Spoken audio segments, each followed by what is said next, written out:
Okay, All right. and with that, we will begin. So thank you, Jess, for putting this together. And we're going to talk about a chapter of my thesis today. And I'm really proud of the title, which is Weaning Green and Thinking Keen, which is a longitudinal investigation of cannabis use and cognition in early adults. But before jumping into that, some people might not know me. So my name is Najdzionek. I'm a fourth-year PhD student in the neuroscience program at McMaster. I also obtained my master's degree under Dr. McKillop and then re-enrolled in the same department. For my actual background of what I do, I got a bachelor's of arts in psychology with kind of a concentration in cognitive neuroscience and human development. And then I also do a lot of MRI methodologies and studies. And what do I do in this lab? I focus on cognitive behavioral and behavioral economic data. And I also work with MRI data as well. And on the left there is a picture of me at Tiffany Falls in the middle of February. Nice to meet you, Peter. Yes. Okay, so now moving on to the actual project. Let's talk about longitudinal patterns of cannabis use and cognition over time. So kind of as a preface for all this, we're going to go through some background, talk about the actual sample and analysis, get into the results, and then if we have time, I'll talk about the other projects that I'm doing for my thesis. So as a background, we're an addictions research center, so I probably don't have to talk too much about this. But cannabis is an incredibly popular substance amongst adolescents and emerging adults. And additionally, it is a substance that's prone to addiction. You can see a ton of stats right there in the top right here. The text might be a little bit small, but this is past year endorsement of cannabis use by age group. And the yellow line is adolescents and the blue line is young adults, 20 to 24. And it's a very, very large number where the young adults is hovering around 50% and then the adolescents is hovering around 40%. So past year use, really high, people are at least experimenting with it. And if we look more granular into actual use, people that use daily or almost daily, it is hovering around 25% as well. So not only are like a lot of people using once a year, you have about 25% like using daily or multiple times daily. We also know that cannabis use is associated with cognitive deficits. On the right is a figure from a systematic review and meta-analysis of the effects of cannabis on cognition. And as you can see, any of these bars that don't cross the dotted line here means that there's a significant negative impact on these things. So it affects learning. EF stands for executive function. So it affects your memory, working memory, inhibition, attention, a lot of cognitive deficits, even when you're not acutely intoxicated. Kind of next step from this, also within the study, they found that effect size decreases abstinence. So if you do any of these tasks right after smoking, obviously you're going to do worse. But after about 72 hours, some of the deficits start to diminish. Kind of like the last piece to this before we get into the actual methods is that there is this aging out of substance use that occurs, whereby as people progress through the lifespan, they tend to start using substance less and less. And so this is data from the National Survey on Drug Use and Health, which is a US based data and survey. But what's important here is kind of the square thing here, where you can see that square is marijuana. And you can see that as they, go through adolescence and young adulthood, it's pretty high, and then it starts to stagger off as soon as you start getting past 20s. And so the key for this is that we don't really know what happens longitudinally as you grow older with cannabis use. And so to answer this question, we did a study. And so what did we do? We used the Beta H project and data. Beta standing for behavioral economic trajectories of alcohol misuse. And then we used RICLPMs, which we'll talk about much later. So the beta sample, for those of you that is unaware of it, It's a longitudinal cohort study where I just kind of talked about the purposes to look at behavioral economics over time in association with alcohol use. And so all these people had either at least 2 episodes of heavy episodic drinking within the past month, or they had an episode of heavy episodic drinking with concurrent weekly cannabis use. This figure on the right just kind of helps shows the trajectory of the actual study, where it started prior to 2018 and is actually ongoing today. This is an outdated figure. So more about this sample. The visits occur every 8 months for these in-person visits. When they come to these in-person sessions, they do honestly a number of things. The sessions tend to take an hour to an hour and a half. We collect physical measurements. Important to this, there are a few cognitive assessments that we do, as well as they do boatload survey measures. And once again, important to this, they do mental health, but then also substance use, where we capture cannabis use frequency. So the actual cognitive assessments that they do 3 different cognitive assessments when they come in here. They do a digit span task, a go, no go task, and a monetary delay discounting task. So now I'll kind of explain all of those tasks for those that may not have done it, know of them. So first, we'll talk about the digit span task. This is a computerized task where the participant sits down and they are given a string of numbers, and their task is to reiterate those numbers back to the task giver, and the strings will grow longer as they progress, and then after they fail twice, they're out. And there's 2 different arms to this. There's a forward span where let's say I give Mahmood some numbers, 1 to 5, you would repeat those numbers back to me in a forward fashion. So 1, 2, 3, 4, 5. it would just be 1, 2, 5. But Yeah. yeah, so you get the string of numbers, and you just repeat it forwards for the forwards arm, and then backwards, you would have to retain those numbers and then rotate them in your mind and repeat them in the backwards order. And so that really assesses working memory. And so from this, we decided to look at the 2 different measures of digit span capacity in both forward and backwards directions. For a go, no-go task, participants are presented with a stimuli briefly, where they have 2 different stimuli. They either get this X, which is a go stimuli, where they're supposed to hit the space bar as soon as they see it, or they'll see a K, which is a no-go symbol, where when they see that, they're supposed to not hit the space bar. And so there are 80 trials of this, and 68 are go trials. So you are very much conditioned into hitting this space bar. And so for the actual outcome of this task, we decided to look at go accuracy, which is your accuracy of hitting the space bar on go trials. No-go accuracy, which is successful restraint when you're presented with the no-go stimuli. And then mean go trial reaction speed, which more or less just assesses how quickly are you responding to these stimuli. Lastly, a lab favorite here, we administered the 5 trial delay discounting task, which kind of assesses a preference for immediate smaller rewards or larger later rewards, using a hyperbolic rate of temporal delay discounting, a K value. It was given at 2 different magnitudes, $100 for a greater amount of $1,000. And so they navigated these decision trees, and they came out with 2 different temporal discounting K values. And we took the average of those 2 K values to create a consolidated average delay discounting K value. Okay, we also decided to also look at ADHD cognitive symptoms, because while this isn't actually a task, based on this figure we were looking at before, attention is disrupted if you use cannabis. We decided to stretch this into the clinical realm, where a lot of these are just basic cognitive tests. What does this look like if you expand it to actual psychiatric criteria? And so participants filled out the WHO ADHD self-report scale, which is, I believe, 17 or 18 questions, which can kind of be factored into 2 different domains, either ADHD inattention scores or ADHD hyperactivity scores. So that's kind of another cognitive variable we decided to evaluate and see how that changes over time.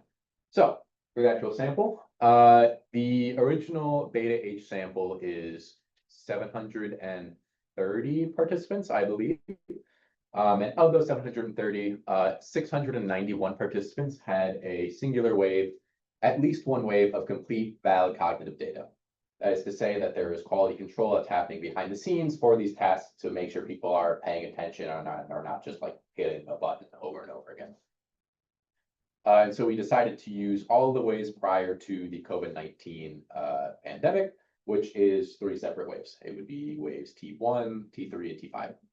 On the right here is the table 1 demographic sample.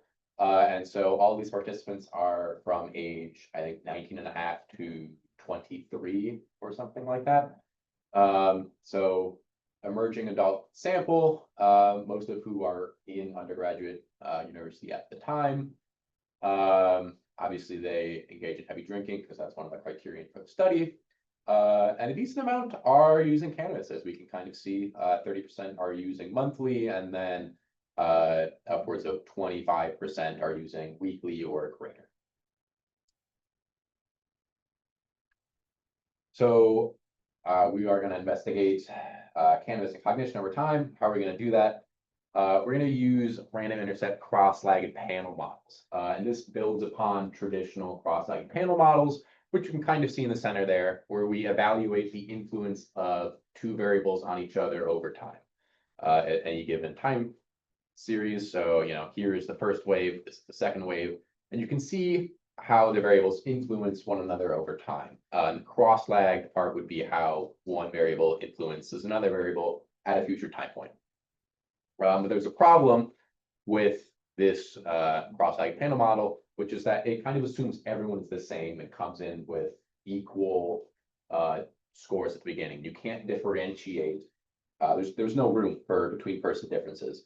And so to fix this, there are some very smart people that came up with the idea of adding random intercepts to this, which can account for between person differences. And so now you're decomposing these scores into a stable between person difference that kind of carries over time, and a dynamic fluctuating within person scores that change from time point to time point. And so that's really what we're going to assess with the cross-lagged effects on cannabis and cognition over time.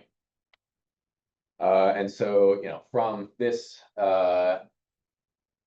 model, which is presented in Moeller and Hamaker, this kind of looks like this for our data. So we have 3 separate time points. We have their baseline scores, and then it progresses to 8-month and 16-month overall.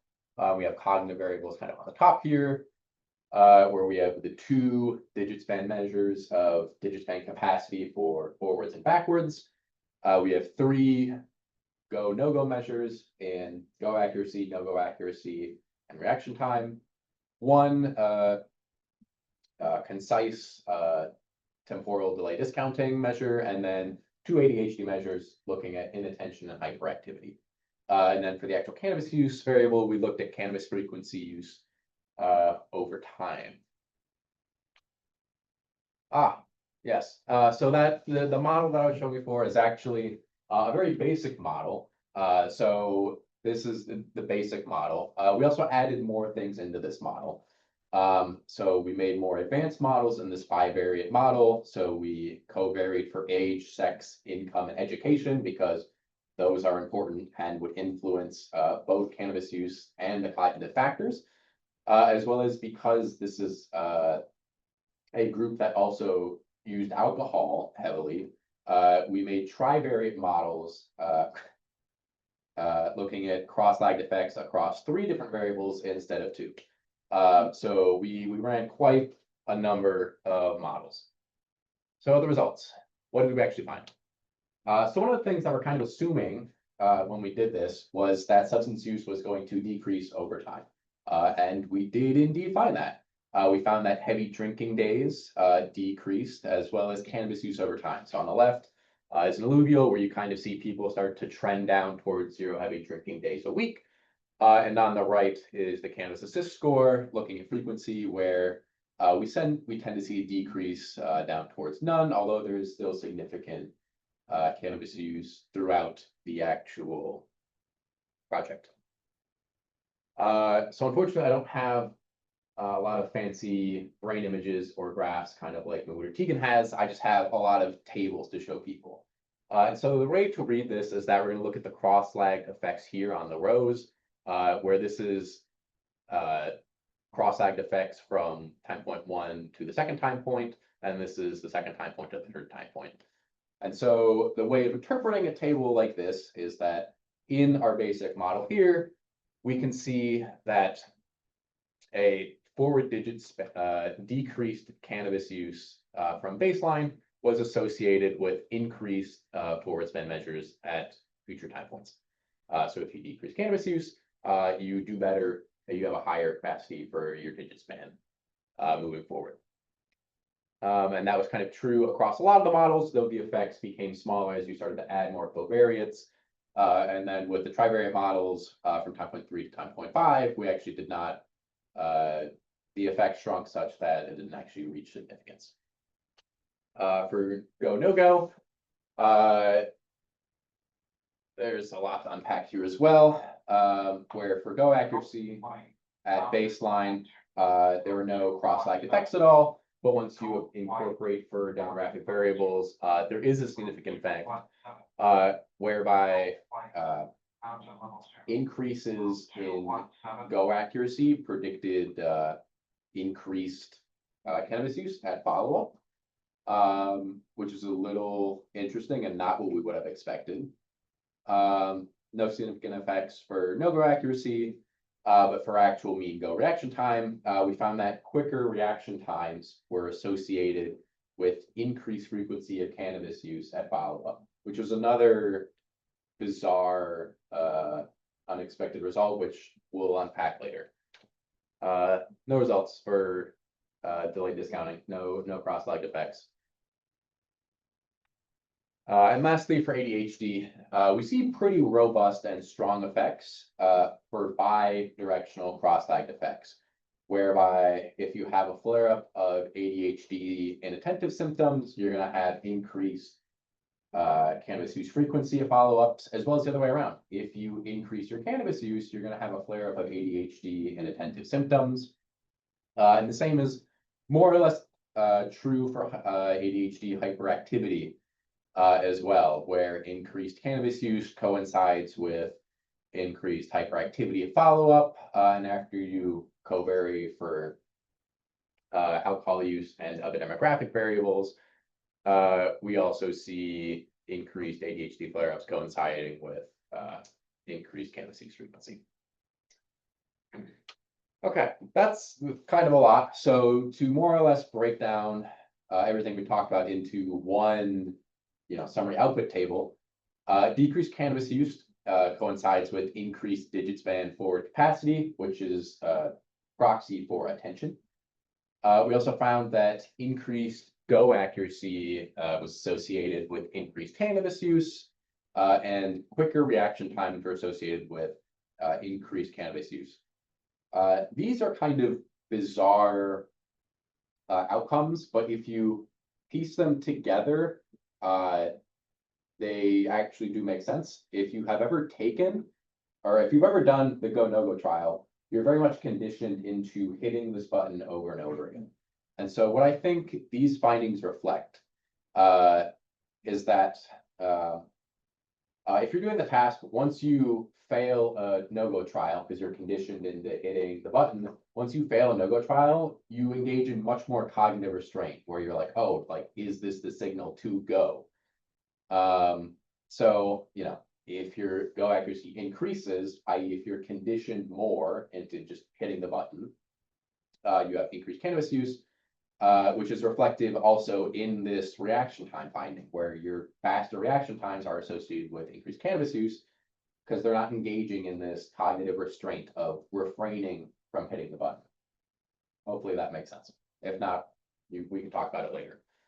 And then lastly, ADHD and cannabis use have kind of crazy cross-lag bidirectional effects, such that increased ADHD inattention influences cannabis use, as well as ADHD hyperactivity being associated with increased cannabis use. And notably, this ADHD inattentive finding was robust across all models, including for your demographic covariates, as well as alcohol use over time. So, actual conclusions. What did we find? We looked at a lot of models and a lot of tables. What did we find? We found that decreasing cannabis consumption can improve your attention span, as well as cannabis has a fairly unique relationship with ADHD, where it seems to be kind of cyclical in a positive direction. That is to say, we also expected to find some things that we didn't find, which is that, based on the meta-analysis that we talked about and you saw figures of, when people abstain from using cannabis, you kind of see that decrease in deficits of cognition. We didn't find that over time.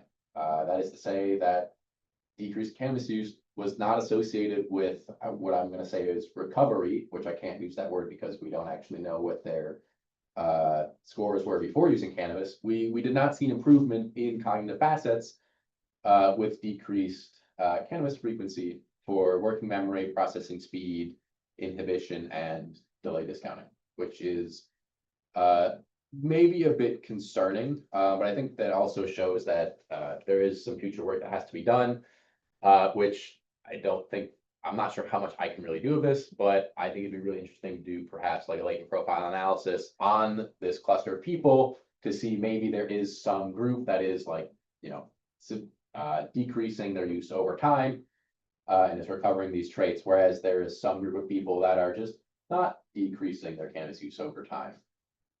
And kind of like really parse out what would be driving the effects that we're seeing, as well as there's probably room to look at the genetics of addiction as well.